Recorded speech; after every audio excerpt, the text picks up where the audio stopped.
ভারত থেকে নিউজিল্যান্ডের দূরত্ব প্রায় 13,000 কিলোমিটার।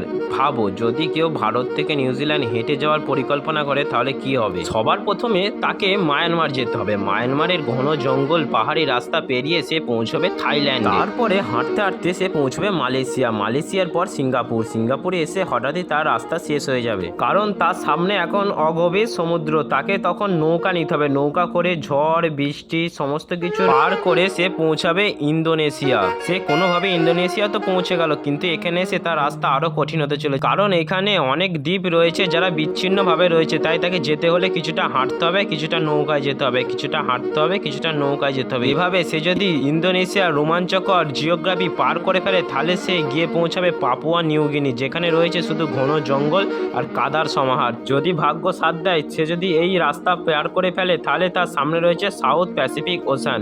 আর এখান থেকে নিউজিল্যান্ডের যাত্রা অনেকটাই ভয়াবহ হতে চলেছে। তখন তার যাত্রা আবার শুরু হবে নৌকায়। দিনের পর দিন শুধুমাত্র ঝড় বৃষ্টি আর আশা নিয়ে সে গিয়ে পৌঁছাবে নিউজিল্যান্ডে। তোমরাও কি রোমাঞ্চকর কাহিনী শুনতে পছন্দ করো? তাহলে আমাদের চ্যানেলটি লাইক সাবস্ক্রাইব করবে।